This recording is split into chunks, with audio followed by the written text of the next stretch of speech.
Well, for more on this, let's talk to Maha Azzam from the pro-democracy organization, the Egyptian Revolutionary Council.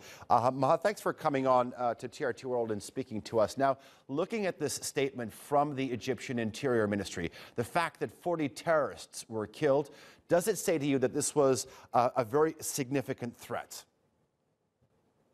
Obviously, there's a constant serious threat to security in Egypt. And what happened in terms of the bombing of the bus and the killing of Vietnamese tourists was a heinous terrorist crime.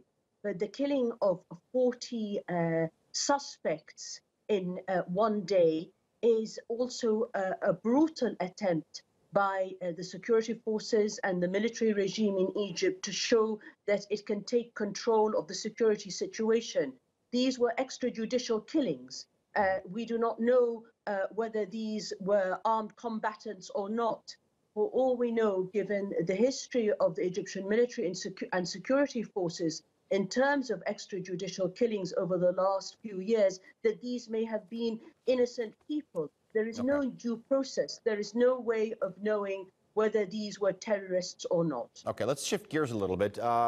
As of now, no group has claimed responsibility for this attack, but we know that various militant groups in the past have targeted tourists in Egypt.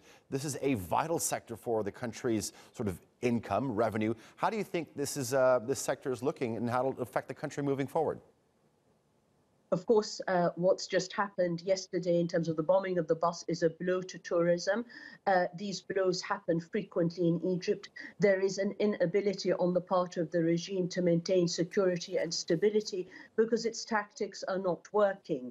Tourism is vital to Egypt. It's vital to Egypt's economy, an economy that is weak at the moment, an economy that is facing a real crisis. So obviously what's happened is an extremely serious blow, and it has seen these blows before, partly because of regime responsibility, partly because of terrorist activity, but because obviously the tactics and strategy of the regime is also not working because it is also combating terrorism through undue process and a lack of the rule of law. All right, Maha Azzam from the Egyptian Revolutionary Council, thank you for joining us here on TRT World.